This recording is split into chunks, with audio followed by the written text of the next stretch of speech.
As an organization now, we fight for all protected classes, but we have been successful in passing the Ending Forced Arbitration of Sexual Assault and Sexual Harassment Act. It was signed into law by President Biden in March of 2022.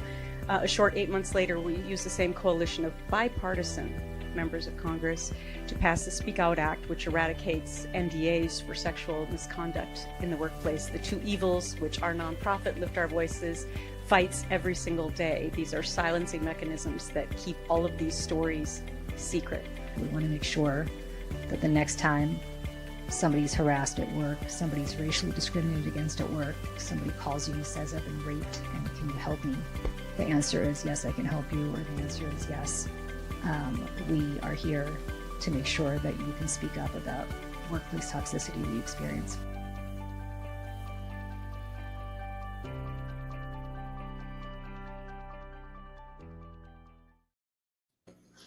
Welcome, everyone, and thank you so much for joining us today for The Cost of Silence. I'm Gretchen Carlson, one of the co-founders of Lift Our Voices, along with Julie Roginsky, who's also a co-founder. We're so excited to have this great panel of guests today. We have Dr. Jennifer Freyd. She's a psychologist, researcher, author, and she is the person who coined the term DARVO, which if you don't know what that means, we're going to get to that in just a moment. It's incredibly important to understand. It's in the news almost every day. We also have Ariella Steinhorn. She's a communications specialist. She's dedicated her career to helping survivors reclaim their stories in the media. That's so important now in this era of social media and shaming. And we also have Victoria Burke. She is a lawyer, and she has become an activist after her own personal story, where she's passed a law in the state of California and working in many other states so that people cannot come after you for defamation simply for telling the truth of what happened to you. That's an incredibly important part of this story as well. And just when you think that there's nothing in the news that's talking about these issues, Friday night on HBO on the Bill Maher show, this is what happened. We're not in the no one listens to women or takes them seriously era anymore. Operators are actually standing by to take your calls. And I'm aware that it can be difficult to leave an abusive relationship. Most of what I watch on TV is the Lifetime channel.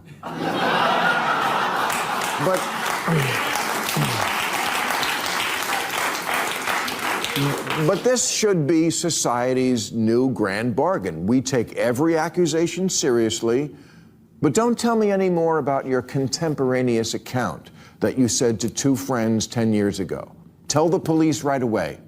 Don't wait a decade. Don't journal about it. Don't turn it into a one-woman show. And most importantly, don't keep fucking him.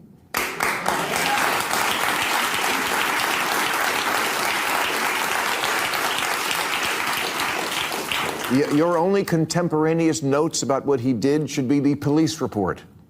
It's not victim shaming to expect women to have the agency to leave toxic relationships. Quite the contrary, to not expect that is infantilizing them.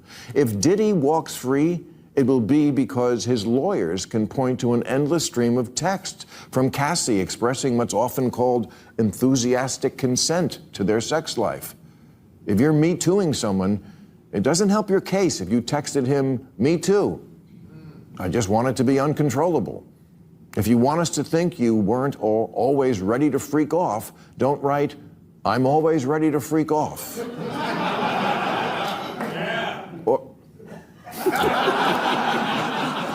Or wish we could have FO'd before you left. You know, one sign you're pretty comfortable with something is when you call it by its initials.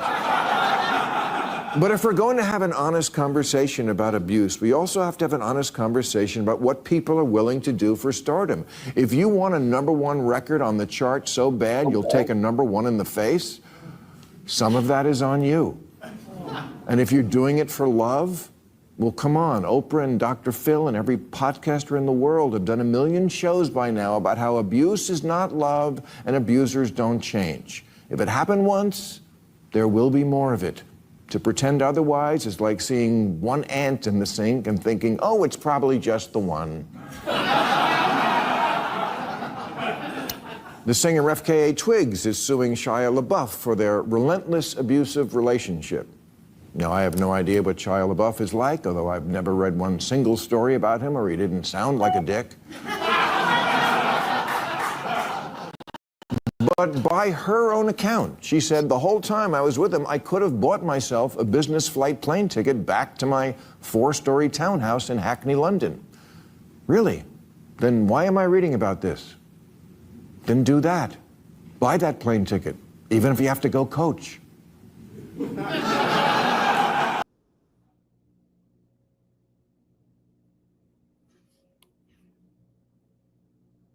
Julie, you're muted.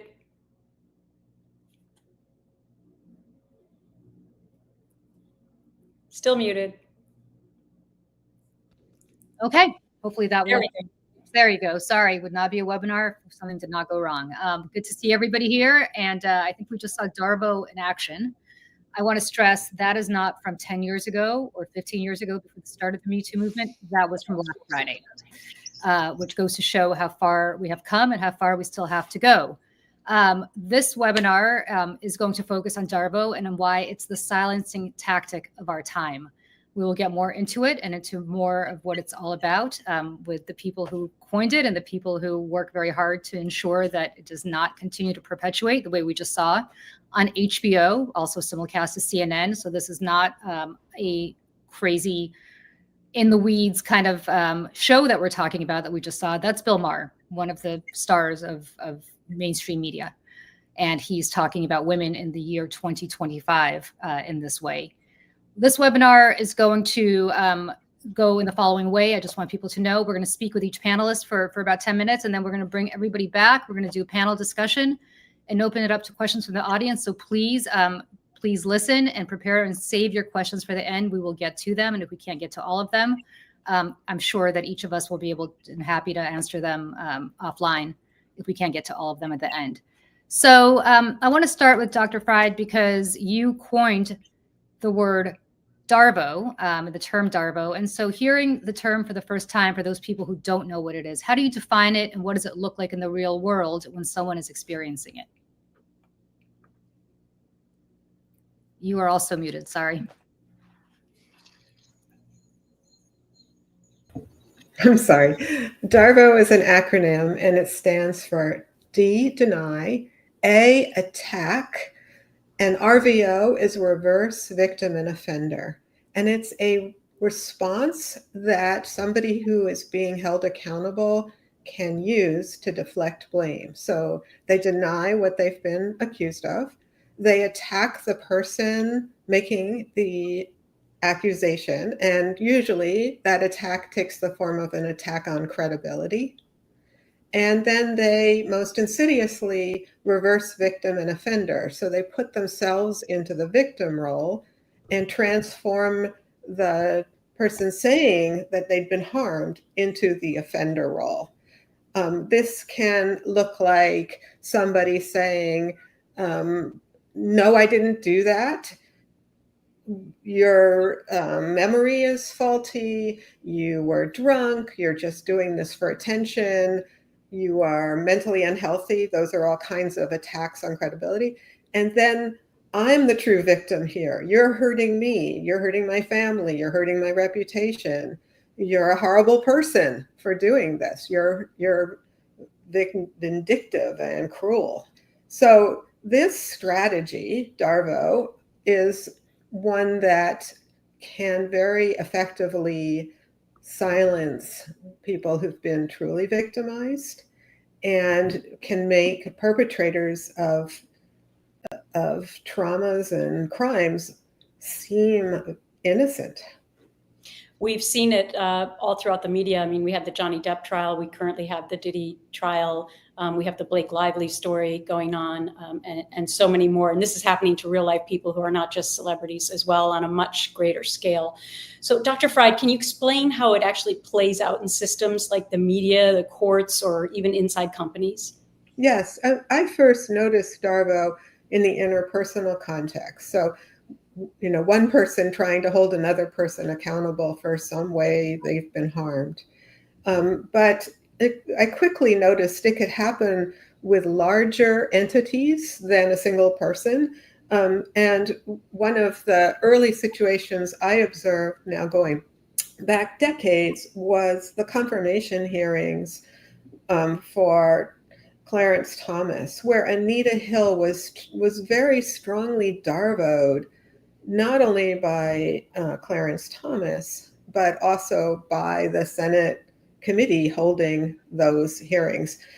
Sure, her credibility was attacked, and she was painted in those hearings and in the media as the perpetrator of some wrongdoing and some harm.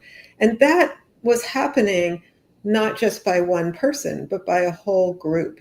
And we see this when corporations circle the wagon around, say, an accused executive and use the power they have, a PR power, to attack the credibility of the individual who's dared to say what has happened to them. And, I should add, sometimes accusations are false, and sometimes people are innocent when they've been accused of something, of course. But we know from now quite a bit of research that DARVO itself is harmful, and it is not necessary. An innocent person does not need to use DARVO. You touched on this a little bit, and we certainly talked about this when we started this webinar today. We've seen it show up in very high-profile cases. We just saw it, as I said, on Bill Maher's show this weekend.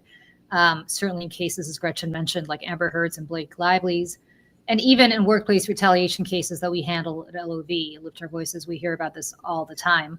Why do you think this strategy in particular is so effective at discrediting people who are coming out and talking about their own experiences and telling the truth? Yeah, that's a great question, and I don't know entirely the answer to that. I can speculate. One thing is it's gotten a lot of airing, I should say, because you see very powerful people use DARVO and you see it be effective for them. So and you see this on television. You see people get confirmed to the Supreme Court who have just used DARVO, or elected to office, or given star roles in Hollywood.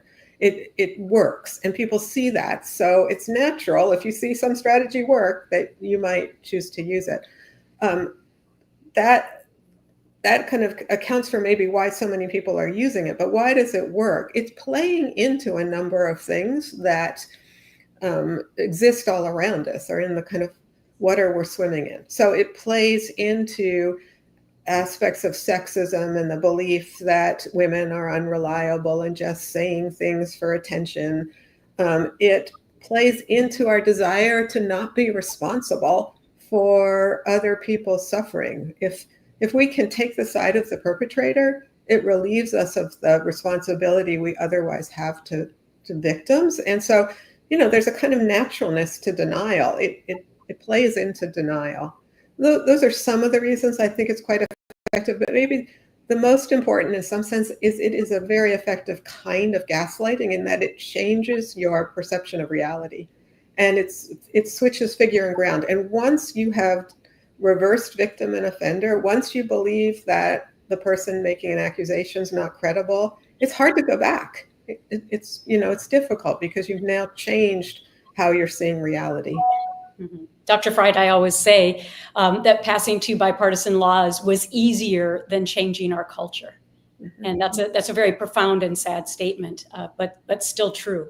So you've described how DARVO can cause psychological double harm to survivors. Can you walk us through how that looks emotionally and cognitively?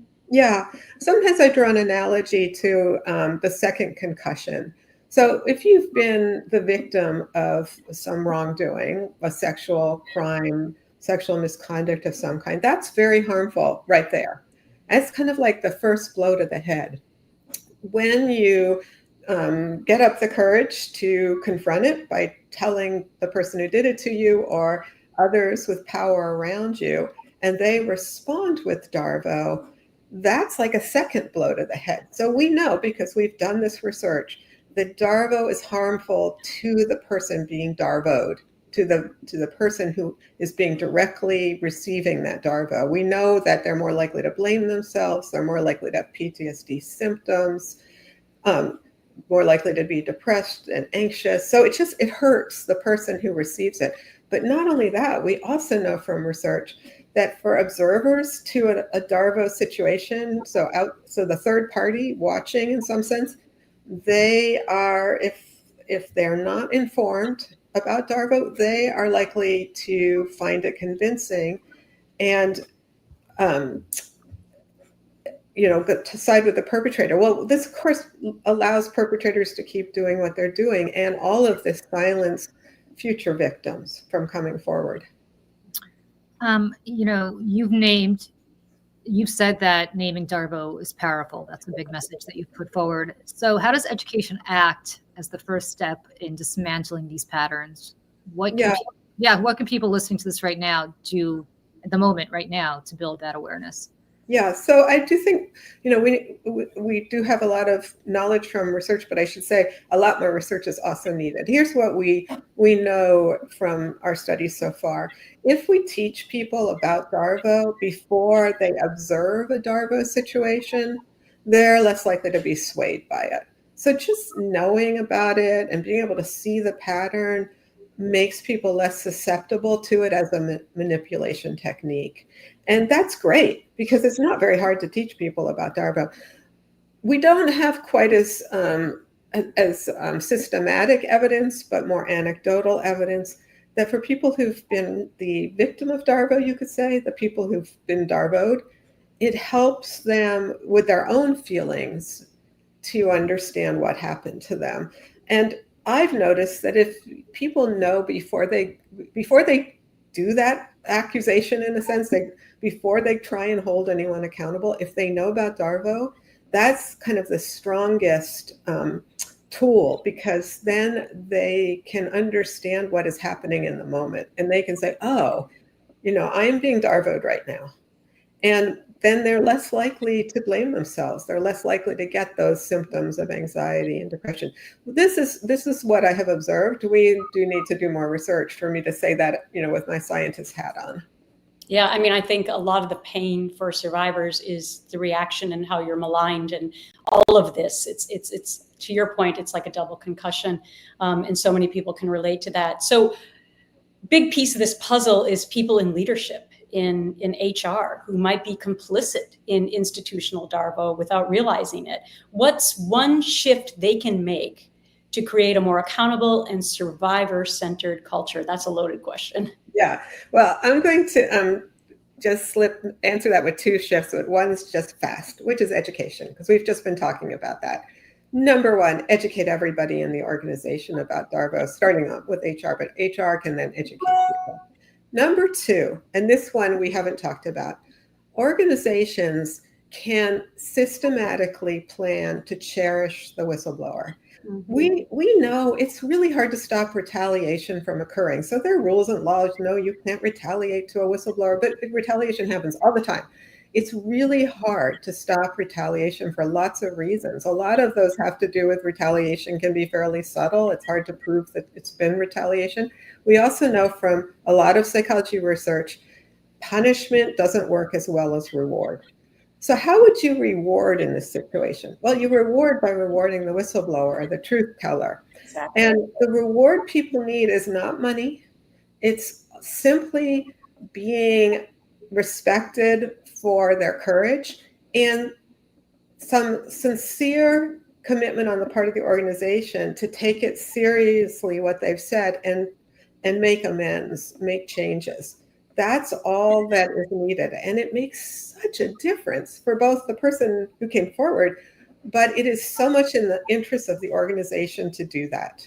Yeah, that is such a great statement, Dr. Freyd, because that's what we preach all the time at Lift Our Voices, that it's why we reach out an olive branch to CEOs of companies.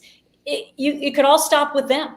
If they change the culture from the top and they say that we're going to honor people who come forward and we're going to get rid of the bad apples, automatic game changer, but that's not the way that it's working right now. Yeah. So thank you so much, Dr. Freyd. So many questions coming in. I just want to let everyone know listening, we're going to try and get to all these questions at the end. We do see them coming in. So now we want to go to Ariella Steinhorn, who's a strategic storyteller in a DARVO world. And you've really dedicated your career in communications, Ariella, to helping survivors combat what we just heard from Dr. Freyd. So can you tell us what is missing, or what did you see was missing in how the public handles these stories? Sure. So I actually started my career in communications on behalf of executives. And I saw how powerful it was when you had a dedicated team shaping the narrative, shaping the reality for the more powerful person or entity, whether a corporation or a CEO. And, after a series of my own difficult and challenging workplace experiences, I realized that stories were a way to reclaim agency, even sometimes beyond the legal avenue, though the legal avenue is, of course, important and critical. And I wanted to help your average everyday person leverage the skills that I was providing to executives and be able to take back the reality and harness their stories through the media. Now social media is, of course, becoming increasingly important, but I just thought that everyday people didn't know that they could really tell their story and shape the reality if the reality had been worked by the more powerful entity. So that's why I started my work. Ariella, in your work with whistleblowers and with survivors, how do you see DARVO playing out? We've seen how it plays out, obviously, in high-profile cases, as we just showed in this video earlier, but in online reaction and in the comments section, which now, as you said, are increasingly dominating discussions. And certainly, if you're a survivor, you can go down rabbit holes at 2 a.m., especially if you're in a high-profile situation, but not necessarily reading comments about yourself and seeing this. How do you see DARVO playing out in that way, and why is it, I guess, a more pernicious tool than people might think, precisely because social media has become so much more prevalent in the last 15, 20 years? Totally. I mean, I see it myself, even on my own TikTok, and I've seen it with people who I've helped tell stories about, that comments can be really visceral. I mean, the things people say online, I don't think 99% of them would dare say those things publicly or even over the phone or over a Zoom. I think people just fire off these comments on these platforms, and to them it feels like they're getting out some emotional rage or whatever it is that they need to fulfill through that commenting. It can be really hard. So I advise that people try to sequester themselves as much as possible from those comments. Comments can also be really supportive, but yeah, they can be really, really awful. I also think that people sometimes, especially if they're speaking out about a former employer, they can hear through the grapevine that former colleagues are calling them disgruntled or attention seeking. And that can be harmful too, because a lot of whistleblowers or people who spoke out really actually wanted to stay at their companies, and they didn't, no one wants to have to do this. So when they're speaking out and then they hear that former friends or colleagues are speaking critically about them, even if it's not being put in writing, that can be really harmful too. And then also I've seen, I worked with a woman who I spoke with the other day about her legal discovery process, and seeing what people were saying about her through the legal discovery process of she filed a lawsuit. And in a way for her, it was almost strangely validating, because while people were saying terrible things, she realized there's nothing I could have done. People had these assumptions about me, and they were slacking their coworkers about me. And I did everything I could as the only woman in a leadership position to make it, but people just had these assumptions about me, and I could not have changed that. So yeah, you see it in all of these different ways. Yeah, I mean, I want to also add, putting on my private sector hat for a second, companies especially do sometimes have these grass tops campaigns where they actually have people go online specifically to set the narrative, right? And certainly people at work are very much pressured. I know this also from personal experience, very much pressured to come out against the survivor to protect themselves and to protect their well-being professionally. So that's another thing that I think people who might be offended and shocked and devastated by what they're seeing online about themselves or seeing their former colleagues say, understand that there's a pressure campaign, and a very well-organized one many times, to be able to do that. Absolutely. And these are former friends of theirs too, Yeah. which I think makes it even harder, because then those people are pressured to switch and flip. And that's really like devastating. Yeah, that might be why I've only heard from less than this many people from Fox News over the last 9 years. And hypothetically, because I have to say that, that's exactly what I think hypothetically happened to Julie and me when we came forward there. We get this question all the time, Ariella, from survivors who reach out to us. So somebody says that they want to speak out, but they feel so overwhelmed.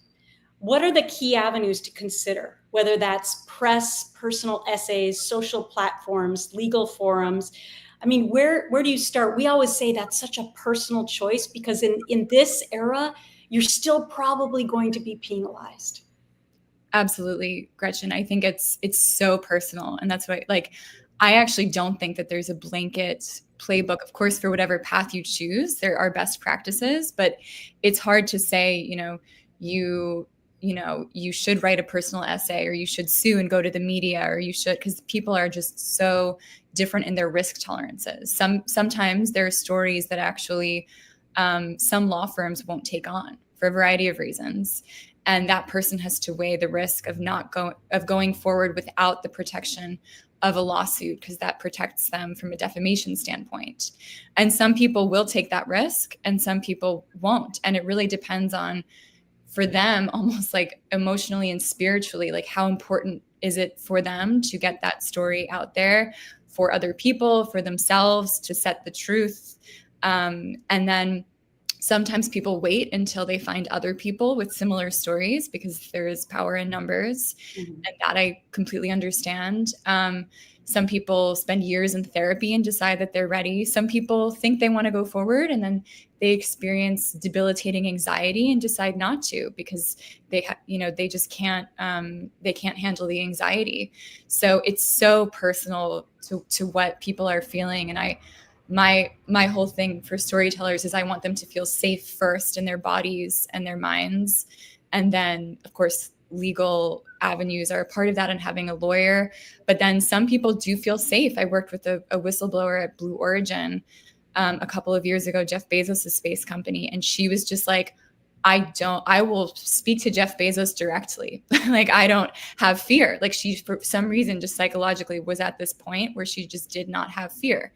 And some people, it's a lot lower stakes in terms of the publicity and adversary, but it could be that they are just terrified, which is understandable, but that they'll never get a job again. Mm-hmm. So I like to understand from people first, like how are they feeling? And then there are different strategies that we can pursue storytelling wise, sometimes and oftentimes in tandem with the legal strategy together.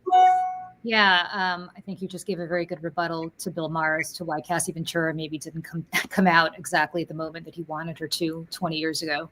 I want to pick up on a thread of what you said and maybe explore a little further. What are some common missteps or misconceptions about going public? How do you help survivors stay in control of the narrative? Because, as you said, it is a very difficult narrative, especially for one person who's up against a big company or a very powerful person to have to address. So how do you help them stay in control of that narrative?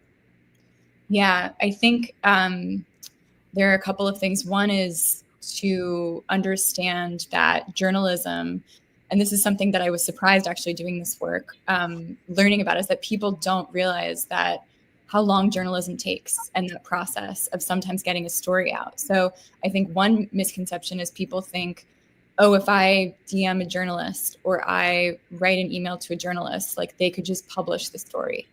And I have to explain to them, like, no, because the publication or the broadcast outlet, they have to do so much diligence and run it by their legal teams and get all the editors bought in. And so I have to explain to people, sometimes they think that their story is so newsworthy, and it is in a lot of ways, but if it takes a very long time, they can get very demoralized because they'll say the journalists don't care and people don't care about my story. And I always explain they do. It's a long road and investigations take a long time. And sometimes you need more sources. And if you want to remain anonymous, especially, you need more sources because you can't usually go out as one anonymous source in a mainstream publication. So these stories do matter to journalists and to people. Sometimes the road can just be really, really long. It's not like a journalist sees a document and then publishes it that night.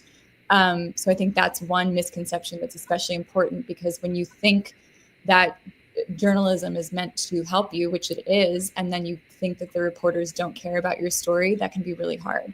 And it can take a long time. That is so true. I always say it was the perfect storm after I came forward and Julie came forward. So many other people came forward. The perfect storm of journalists starting to cover these stories, right? They wouldn't have covered them before. We all know that. The confluence of social media, being able to get so many Me Too stories out there, which was the good side of social media. And then the general public being pissed off because they were like, wait a minute, this is still happening in our workplaces. And that brings me full circle to why is that still happening? It's because what we fight against are these silencing mechanisms like forced arbitration and NDAs that keep all these toxic stories secret. And it's why we've been able to fool the general culture for so long that we have overcome this, because they're not hearing about any of these stories. They are now, but they weren't. And so many are still being pushed into secrecy. So nobody's even begun to crack the surface on this completely because it's so hard to study. We've done studies that Lift Our Voices, but there are very few. What are the psychological impacts of NDAs and being silenced? And what does that effect have on people who've already experienced trauma? Absolutely. I think that they can be devastating. I think being able to talk about and some of these, as you know, these NDAs, they're so restrictive. You can't even tell your spouse or your therapist. Like, therapists won't take you on. And I've heard and seen people have horrible physical ramifications as a result of being silenced. Like their body breaks out in hives. They literally can't speak, laryngitis. They develop problems with their thyroid, with their heart, because one of the ways to process something like this happening to you or being in this situation is to be able to talk about it, and also to be able to find community in people who've been through it. I think is also a huge thing. So when you're isolated, when you're alone, when you feel like you could be sued for hundreds of thousands of dollars if you talk about something, it's crazy. It's so counter to the idea of free speech, like the First Amendment in our country. So I think people have physical responses, emotional responses. Sometimes people think they're okay. Then years later, they're having nightmares, or they're having, there are these ripple effects, I think, psychologically, emotionally, physically, that happen sometimes years later. It harms their future relationships, friendships, romantic relationships, all kinds of relationships. So I think, and it's right now, the way the contracts are worded, the phrase you have to be under duress when you sign the NDA to void the NDA. And that's very narrow, the definition of under duress. So I've been even interested in what is even free will in these situations? If you're homeless, if you don't sign this NDA, or without health insurance and you have a health condition, how could you not sign that NDA? But then it's impossible to get it voided unless you were locked in a basement and forced to sign it to get out of the basement. So I think that they're incredibly damaging and just keep things in the dark. And the more that's brought into the light, I think the more that we can heal and come together collectively to build better cultures in the workplace and beyond. So I think that, they have a bad impact. Great. Well, thank you so much. Julie? Yep. Thank you so much. And we will see you at the end of this segment. Thank you.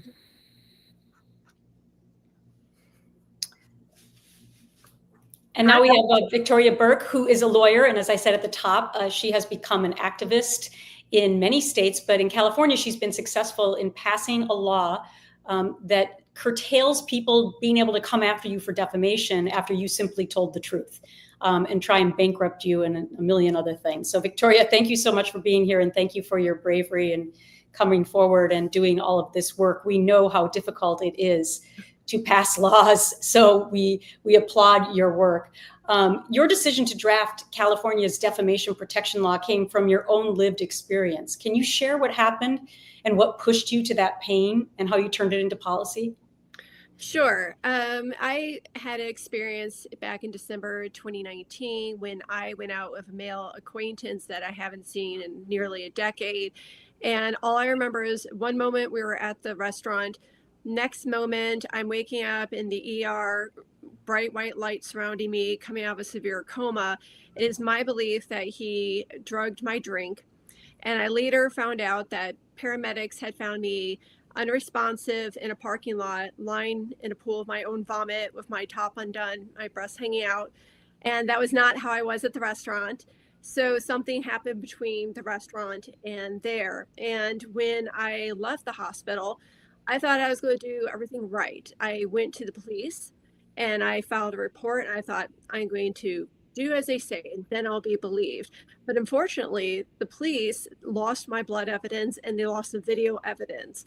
And so it made like classical prosecution very impossible without this evidence. And so I was telling one of my friends from law school about what had happened to me, and she happened to be a defamation attorney. And she was like, oh, be careful when you talk about him. Don't use his name. Don't use anything that identifies him. And I was like, wait, why? And she was like, because you could be sued for defamation. And I said, as I understand defamation, because we went to the same law school, is that I'm protected if I speak the truth or if I speak my opinion. So it's either true that he drugged my drink, or it's my opinion that's what happened. And I should be okay, right? And she said, no, please look to see what's happened in the wake of Me Too.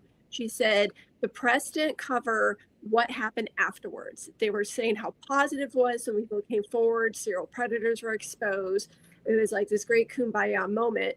But behind the scenes, many people were being sued with a weaponized defamation lawsuit in order to keep them silent. And it's these strategic lawsuits against public participation. They're SLAPP lawsuits, and they are used to reduce someone's First Amendment right to speak out by intimidation.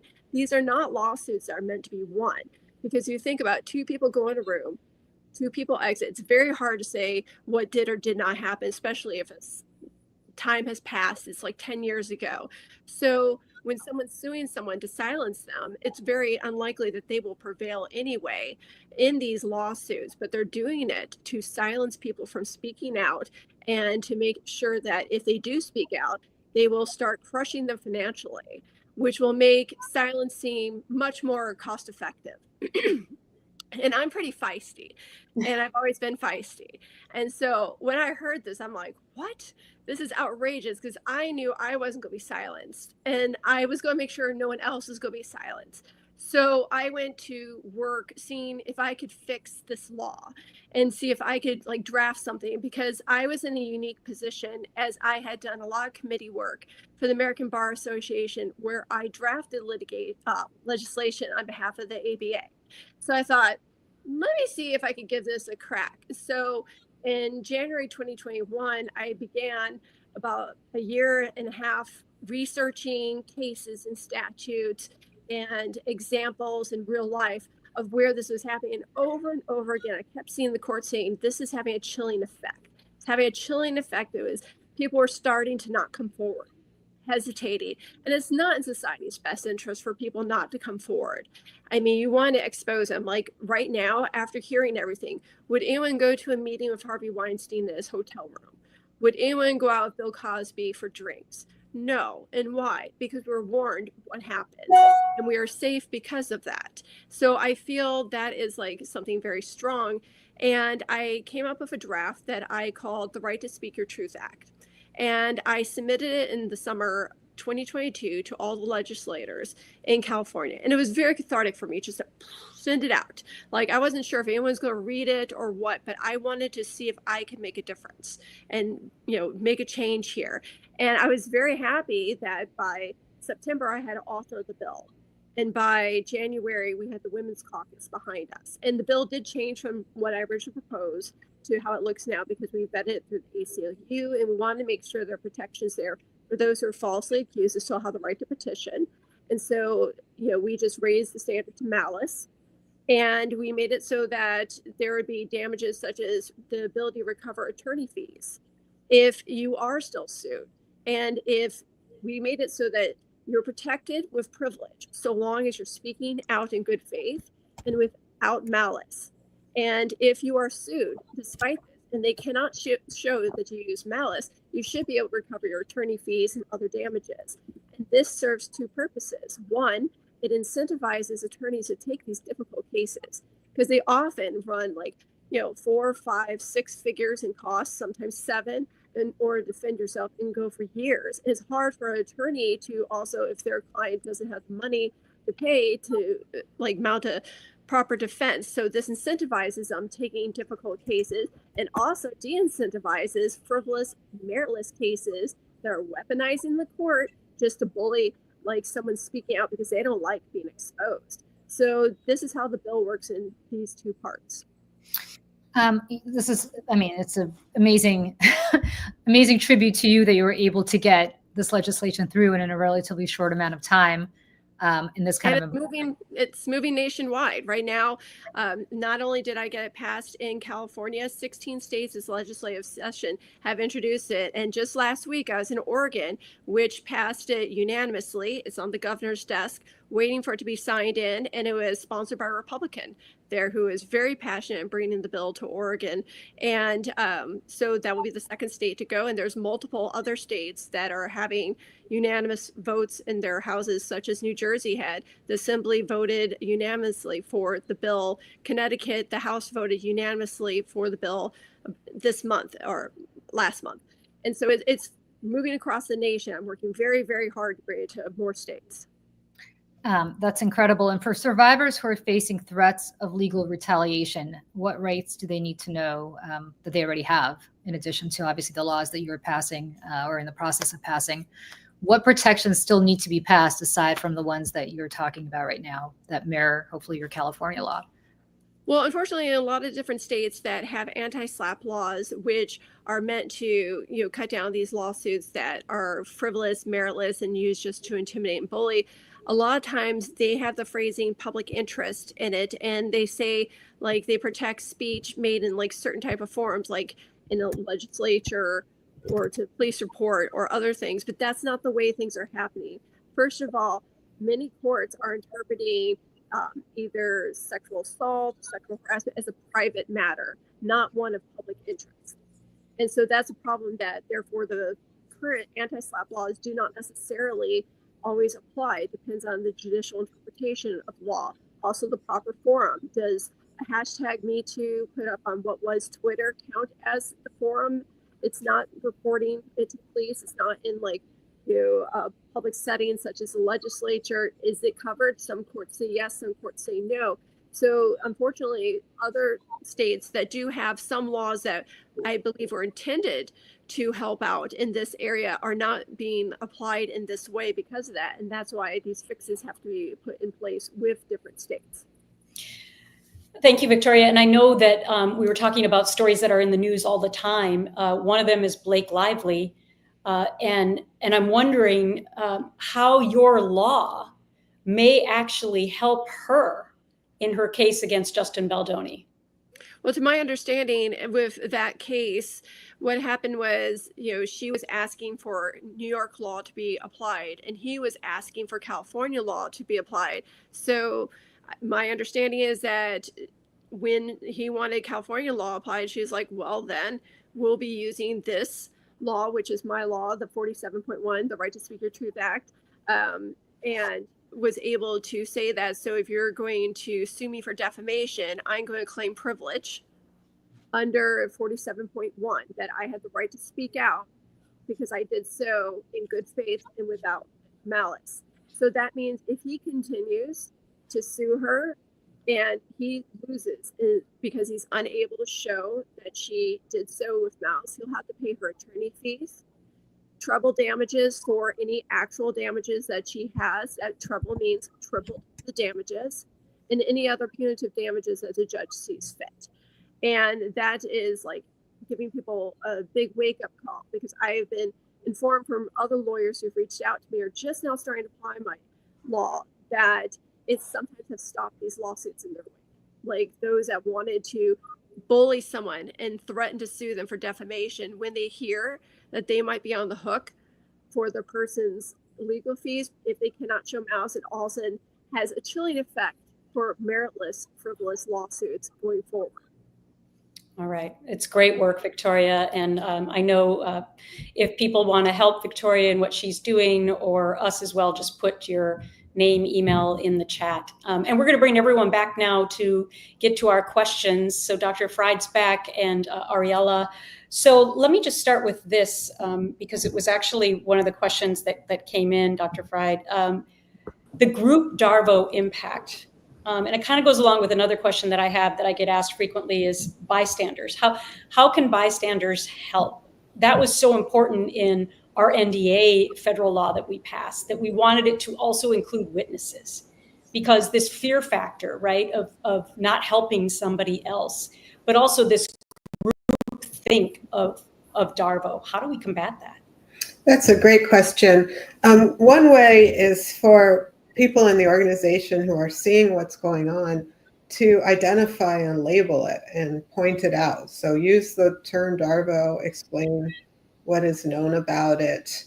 Another thing that's, I think, really important and relevant to what the last two speakers were touching on is how much respecting the agency of the survivor matters. And there's so many ways that survivors' agency gets taken away from them, starting with the original terrible thing that's happened to them. Any kind of sexual violation is fundamentally an attack on agency. That is, the person was invaded, their power was taken away from them in some sense during that event. And when the societal response afterwards is to take away more agency, that's really hitting some people where they're already injured. And it's a terrible thing to do to people. And DARVO and defamation lawsuits and NDAs all do that. And they're all kind of a piece, because they take away the survivors' rights to be fully themselves and have power in the situation. So one thing people who are in that environment can do is be really mindful of respecting the survivor's agency, not to tell the survivor what they should do, how they should feel, how they should talk, or anything else, but to be constantly supporting the survivor for their choices and making clear to everyone that the survivor's agency needs to be respected. Thank you. And we're going to throw some questions up because they've been coming in fast and furious. Michael Spacco, you said you agree with Kristen Smith. What are the defenses to DARVO? Also, I guess a question for you, Gretchen, since Gretchen Carlson is here. I want to know how to prepare for when you're attacked and how they will double down. So you use that to sue them as one example. You're talking about the movie Bombshell, Gretchen's lawsuit. Let me just say something about Bombshell, because ironically, Gretchen cannot talk about her own case. But I can talk a bit about what happened to Gretchen and vice versa at Fox, because we overlapped. Bombshell was a wonderful movie in the sense that it raised a lot of awareness as to what women in the workplace have gone through. Without breaking my NDA, I can say that it wasn't necessarily true to life, I think, in a lot of cases. But the question, I think, aside from Bombshell, Gretchen, is a great one, which is what, if you can discuss, what did you do and what could one hypothetically do? I guess you can't talk about what you did, but what can one hypothetically do to prepare themselves to come forward and sue? Yeah, great question. Well, first of all, I had a forced arbitration clause in my contract, which is why we fight against those now, which means that if my lawyers would not have come up with a brilliant strategy to sue my alleged perpetrator, Roger Ailes, who was the CEO and chairman of Fox, personally, instead of Fox News, I would have gone the way of thousands and thousands of other people who've all gone into the secrecy of forced arbitration. And we arguably wouldn't be in this kind of movement right now because everyone would have just continued to go into secrecy. So that was a really important part of this. The other thing I want to say about these movies and miniseries that have been made about our stories is that, to echo what Julie said, it's so honoring to have actresses of the caliber of Nicole Kidman want to take on these roles, because 10 years ago, these movies would have never been made. But the irony is that Julie and I do not own our own stories. We will never own our own stories, likely. Why? Because my NDA is with 3 different parties. That's what they do to try and tie you up. So mine is with the parent company of Fox. Mine is also with Fox News. And here's the real clincher. It's also with Roger Ailes, except he's dead. He's been dead almost 8 years, but it moves on to his wife, and it moves on to his son, who's only 25 years old. So I will likely die before that son dies. And the idea that all 3 of those parties would ever let me out is probably 0. So that's how they get you with NDAs, which we've done other webinars on, which are just so dangerous and what we fight against. As far as how to prepare you to come forward, just to echo what everyone has said on this panel, it is such a personal choice because you probably will still face backlash. For me, what happened was that they fired me and they took away a career I had killed myself for 30 years to try and get to the top of the industry. And I looked into the eyes of my children who were in middle school at the time. And I thought to myself, as somebody who is feisty like Victoria and has always stood up for what I believe in with conviction, that if I don't do this for me, but more importantly for my children, who will?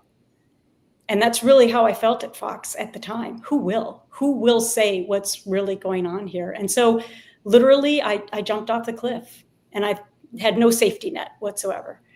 And it just, it happened to work out, I think, in the best way possible, but mainly because of the work that we're doing now. This will be our legacy. Like, I could do a million other TV interviews and none of them would matter.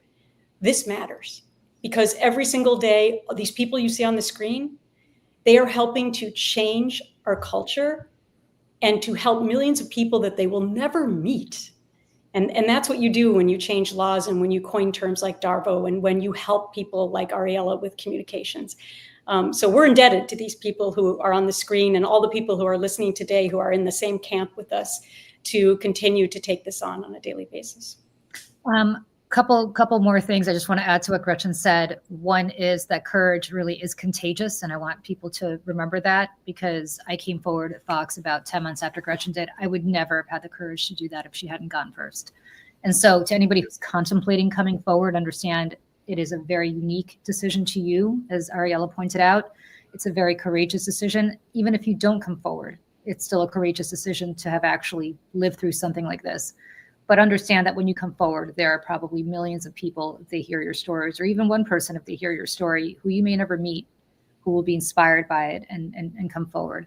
The other thing I want to mention is that we did pass a federal law called the Speak Out Act that now does protect people in pre-disciplinary NDAs, and that's a whole separate webinar, other than to say there is recourse in some states. There are much stronger laws. The law that everybody needs to take something away from today, though, is the Ending Forced Arbitration for Sexual Assault and Sexual Harassment Act, because that law does allow you to sue. As Gretchen mentioned, she had an arbitration clause. If that law were not in place today, millions more people would be in arbitration right now, and you'd never hear their stories. There are, if you want to go to our website, there's something called Love Justice on our website. I see Katie Anderson is one of the people in this chat. Katie and other women very courageously spoke up about what they were able to do publicly in a court of law because of this legislation. And so if you are considering suing and you have an arbitration clause, just know that if there's a sexual misconduct component to your story, you now can come forward and sue in a court of law. Okay, so the next question is, what is the next phase of the Me Too movement? This is a loaded question. What do each of you think? And I say it's loaded because of the climate that we're living in right now. And I know oftentimes we get asked, is Me Too dead? And I hate that question because every day we're working to make sure that it's not. But Ariella, let me throw that one to you because you're the communications person out there. we've made such great strides, and at the same time, we say we still have so much work to do. So how do you see the movement right now? Sure. I mean, I think that the work that all of you are doing collectively, like Gretchen, Julie, Victoria, Dr. Freyd, I mean, to educate people on what DARVO is. I think a lot of people still don't know what it is. There was that great New York Times piece a couple of days ago in relation to the Diddy case and Cassie Ventura. So educating people about that.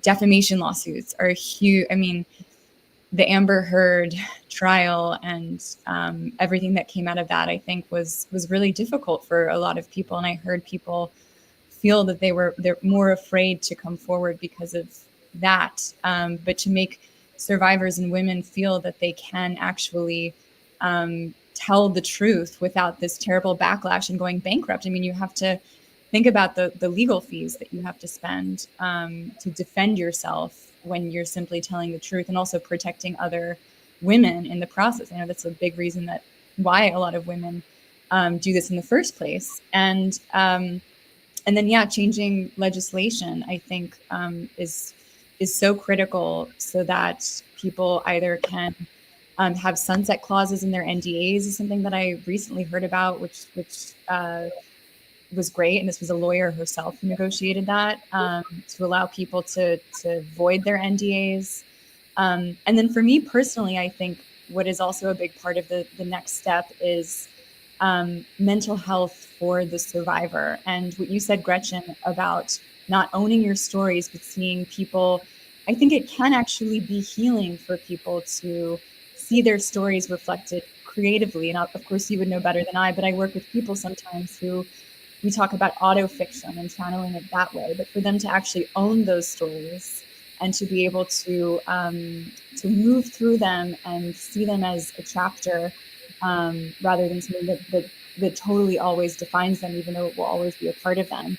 So I think continuing to see women and men, because men can be survivors too, but to see them come out of these situations mentally okay, I think is something that's really important to me, because it can be so re-traumatizing going into the media, going into the court systems. Yeah. Thank you, Arielle, so much. Emily, do we have one more question? Okay, otherwise, does anyone know the answer to this question? Because I saw it come up, and Julie may know the answer to this one. The NLRB, the National Labor Relations Board, got rid of NDAs, but for some reason it does not. It's not retroactive, so it doesn't let me out of my NDA. And I think there's some other caveat. So can you explain that? Well, first of all, that was an executive order done by the previous administration, so I'm fairly confident, although I don't know for a fact, that this administration probably has rolled that back. So I don't even know if that's the case anymore. And that's something to consider. That's why laws like the ones that we passed and the ones Victoria is working so hard on are so important, because all of these regulations that are passed by the National Labor Relations Board, by the SEC, by so many other administrative arms of the executive branch, are only as good as the people running them. And of course, when a new administration comes in, a new board comes in this administration's case, the president's been able to fire people. The Supreme Court just ruled in the NLRB and other places to install his own people. So I don't know how much longer, if they're still even in existence right now, are going to be around. I will say that I believe they just applied to the federal workforce, if I'm not mistaken, but I may be wrong about that. Well, one of our listeners says it's not for management level, and I do believe that is correct as well. But look, there's success coming at all different directions. So we just have to keep waking up every morning with optimism. I'd love to go back to just our panelists as we wrap up here and thank them so much for their participation, but ask if they have websites that they want to promote, or if they want people to reach out to them, if they want to help in other states, for example, for Victoria, how they can do that. So and I actually have one more thing to add to that question. Yes. As we're going around the horn, I just want to end with something hopeful that you're seeing right now. I think at a time when people may think that this movement is ebbed a little bit, what are you seeing in your own work that you think in a nutshell gives you hope at the moment? To our panelists? To our panelists. Victoria, I'll go with you. I'll start with you. Well, first of all, I'm very enthusiastic to see, like, in a divided bipartisan country, that my bill has had multiple times unanimous support, where it's been, voted in, or it's supported by California, a Democrat, Oregon, a Republican. Like, it's not necessarily that Me Too's dead. It might just be like the name, the branding of it is, but the messaging of supporting survivors, I am just very happy to see so many people coming together, to see all the votes come through and just see like 0 on the other side for no. It's just amazing to know that it isn't necessarily dead. It's just might just be the branding of it has, but the messaging, keep the hope up. People are working hard. Not clear to me why the branding suddenly is not great, because it's not like this movement hasn't created a whole bunch of really good change, but that's a whole separate webinar and a whole separate discussion. Ariella, how about you? I think it's been amazing to see the people who I've worked with over the years heal and, move through to create their own things and help other people. And I think that there is certainly people have, it can be really, really hard to go through something like this. But I see so many people move through it so gracefully and elegantly, and then they go on to help others as they've moved through their own traumatic experience. And I say, make the one woman show. Bill Maher makes fun of that, but I'm like, why not? If this is how you want to joyfully talk about something that happened to you, do it. And I see more and more people making things and creating and making really beautiful things out of terrible things. So well said. Thank you, Ariella. Dr. Freyd? Yeah, 2 things to say. One, I invite everybody to visit the website of the Center for Institutional Courage. This is a nonprofit. We have a page, Resources for Change Makers, with specific steps that people can help their organizations take. And one of the things that the very eminent trauma theorist Judith Herman points out is that activism is the very best antidote to despair. It can be little activism or big activism. And so I invite you to visit there. Then the other thing to say is that I'm actually very hopeful, very optimistic. Over the course of my career as a trauma researcher and psychologist, I have seen so much growing awareness of interpersonal violations of various sorts, from child sexual abuse to workplace sexual harassment, to understanding the terrible nature of NDAs and defamation lawsuits that we're talking about today. And yes, there are, times of backsliding and times it seems like we're going in the wrong direction. But I do believe that over the decades, we've seen so much progress that we will continue to do that, even if we have some bad years.